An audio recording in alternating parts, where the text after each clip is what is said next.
ورنہ میں اس مکان میں داخل ہوتے ہی ان چاروں کو موت کی نیند سلا سکتا تھا۔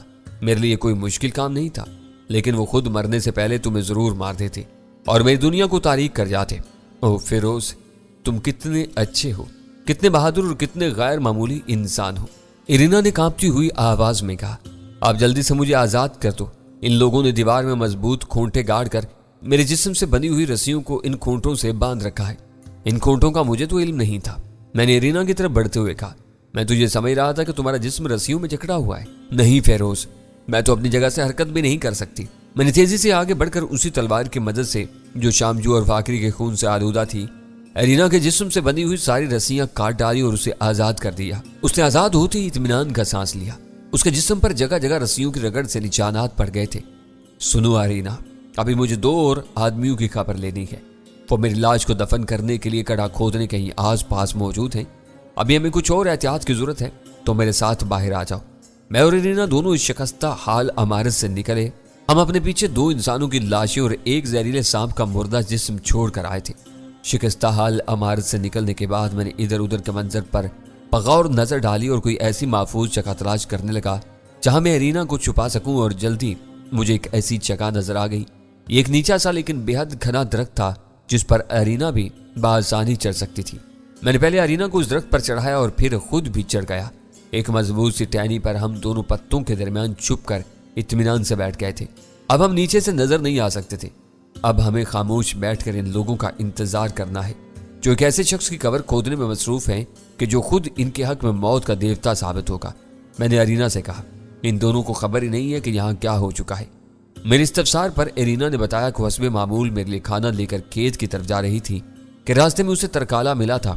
ترکالا نے اسے میری طرف سے یہ پیغام دیا کہ میں اس وقت موجود نہیں ہوں۔ ترکالا نے مجھ سے کہا تھا کہ اسے فیروز نے میرے پاس بھیجا ہے اور وہ میری ہی طرف آ رہا تھا۔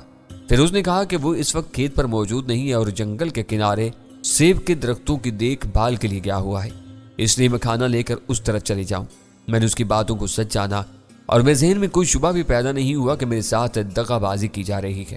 میں نے اپنا راستہ تبدیل کر دیا اور جنگل کے کنارے کی طرف چل پڑی۔ ترکالا میرے ساتھ چلنے لگا۔ وہ راستے میں مجھ سے باتیں کرتا رہا۔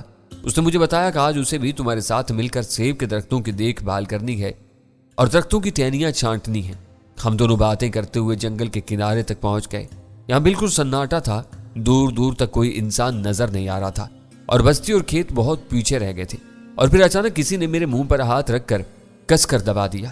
میں ایک دم گھبرا گئی اور میں نے خوفزدہ نظروں سے ترکالا کی طرف دیکھا، لیکن ترکالا نے فوراً ہی اپنے لباس میں سے ایک لمبی سی رسی نکال کر مجھے باندھنا شروع کر دیا۔ اور پیچھے سے آنے والا شخص جس کی شکل میں ابھی تک نہیں دیکھ سکی تھی، بڑی شدت سے میرے منہ کو دبائے ہوئے تھا۔ میں نے خود کو ان دونوں کی گرفت سے آزاد کرانے کی بہت جدوجہد کی، لیکن مجھے کامیابی حاصل نہیں ہوئی۔ لیکن ان 2 توانا مردوں کے آگے ایک کمزور عورت کی کیا حیثیت تھی؟ اور جب ترکالا نے مجھے رسیوں سے اچھی طرح جکڑ دیا تو اس شخص نے پیچھے سے جو میرے منہ کو کس کر دبائے ہوئے تھا آہستہ سے اپنا ہاتھ میرے منہ پر سے ہٹا لیا اور اس کے ساتھ ہی فوراً کپڑے کا ایک کھولا میرے منہ میں ٹھوس دیا گیا۔ اب میں بالکل ہی بے بس ہو چکی تھی۔ میرے جسم کو اس طرح رسیوں سے جکڑ دیا گیا تھا کہ صرف میری آنکھیں حرکت کر سکتی تھیں اور میرے منہ میں کپڑا ٹھوسا ہوا تھا۔ میں کوئی بھی آواز نہیں نکال سکتی تھی اور نہ ہی حرکت کر سکتی تھی۔ اب پیچھے والا شخص میرے سامنے آ گیا اور میں نے پہلی بار اسے دیکھا۔ وہ واقعی تھا۔ اس کے بعد یہ دونوں مجھے گھسیٹتے ہوئے یہاں اس ٹوٹی پھوٹی عمارت میں لے آئے۔ عمارت کے اندر شام جو پہلے سے موجود تھا، ان لوگوں نے برآمدے کی دیوار پر پہلے سے ہی کھونٹے گاڑ رکھے تھے۔ میرے جسم سے بندھی ہوئی رسیوں کو ان کھونٹوں سے اس طرح جکڑ دیا گیا کہ میں اپنی جگہ پر جم کر رہ گئی۔ میں بالکل حرکت بھی نہیں کر سکتی تھی۔ مجھے یقین تھا کہ ان لوگوں کا اصل مقصد کچھ اور ہے، اور وہ مقصد ہے تمہیں ہلاک کرنا، اور تمہیں ہلاک کرنے کی ہی غرض سے یہ مجھے اغوا کر کے لائے ہیں، اور اب وہ کسی نہ کسی طرح مجھے گھیر کر یہاں لے آئے تھے اور میری آنکھوں کے سامنے تمہیں ہلاک کر دیا جاتا۔ میں دل ہی دل میں دیوتاؤں سے دعائیں مانگ رہی تھی کہ میں یہ خوفناک اور الم انگیز منظر دیکھنے کے لیے زندہ نہ رہوں۔ مجھے نہیں معلوم تھا کہ اس ٹوکری میں سانپ ہے، البتہ یہ اندازہ ضرور تھا کہ اس کے اندر کوئی چیز موجود ہے، اور جب سانپ نے تم پر حملہ کیا اور تم لڑکھڑا کر گر پڑے تھے تو فیروز میں نے اس وقت طے کر لیا تھا کہ اب میرا زندہ رہنا بیکار ہے۔ یقین کرو فیروز، قبل اس کے کہ ان ذلیل انسانوں میں سے کوئی میرے جسم کو ہاتھ لگا سکتا، میں خودکشی کر لیتی۔ اور جب تم نے مجھے زندہ دیکھا تو کیسا محسوس کیا؟ میں نے مسکراتے ہوئے پوچھا۔ تب میں نے یہ محسوس کیا تھا کہ صرف تم ہی زندہ نہیں بلکہ میں بھی خود بھی زندہ ہوں، کیونکہ اس وقت تک میں اپنا شمار مردوں میں کر چکی تھی۔ اور یہ بالکل سچ ہے کہ تمہارے بعد مجھے زندہ رہنے کی کوئی ضرورت نہیں تھی۔ تم جانتے ہو فیروز کہ تمہاری خاطر میں نے اپنا محل، اپنی دولت سب کچھ چھوڑ دیا تھا۔ بھلا اس کے بعد میرے لیے زندگی میں کیا کشش باقی رہ جاتی؟ تم ٹھیک کہتی ہو ارینا، میں نے محبت سے اس کے بالوں پر ہاتھ پھیرتے ہوئے کہا۔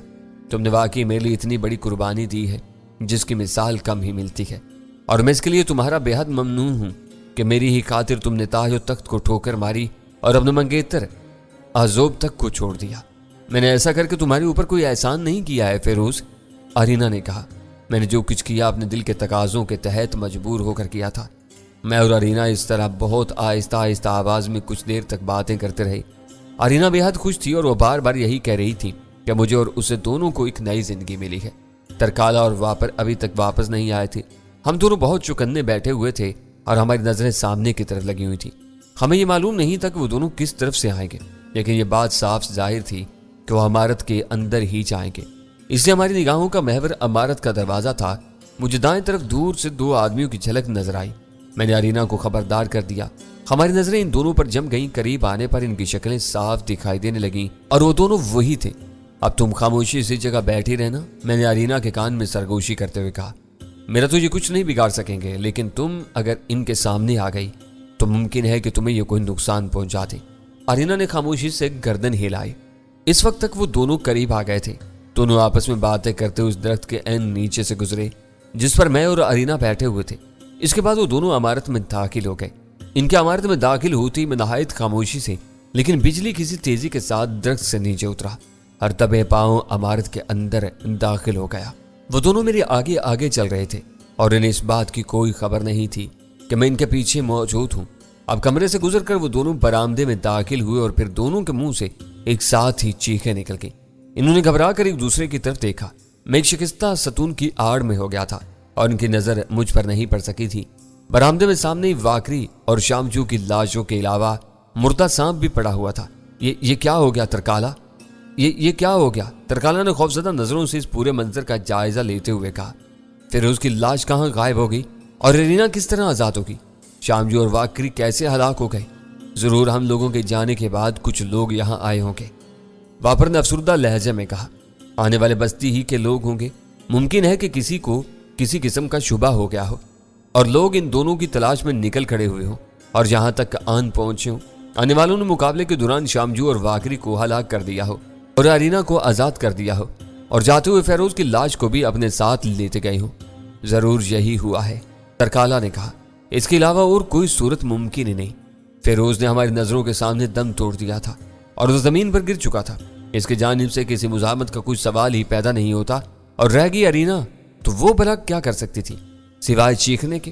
ہو سکتا ہے کہ وہ چیخی ہو اور اس کی چیخ سن کر کوئی ادھر آ گیا ہو، واپر نے کہا۔ یہ بھی ممکن ہے، لیکن اب سوال یہ ہے کہ ہم دونوں کیا کریں؟ ہمیں کچھ نہیں معلوم کہ یہاں کیا واقعات پیش آئے ہیں۔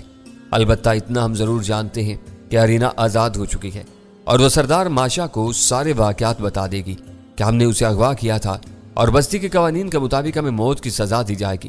اب تو ہم واپس بستی بھی نہیں جا سکتے، تو پھر ہمیں کیا کرنا چاہیے؟ واپر نے پوچھا۔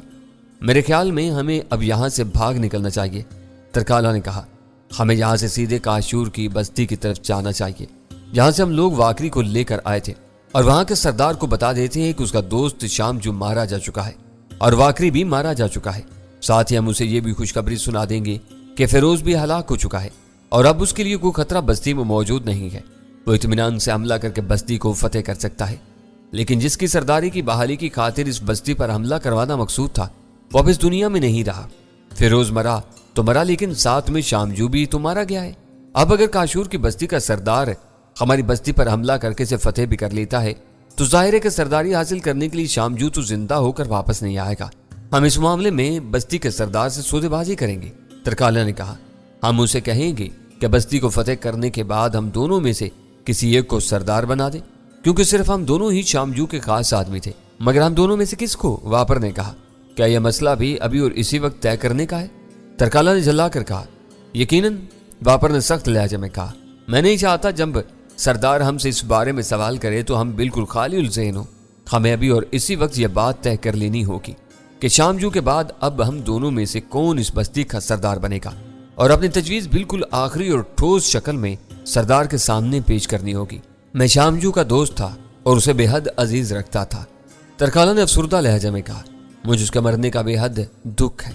میں نے جو کچھ کیا شام جو کی دوستی میں کیا تھا۔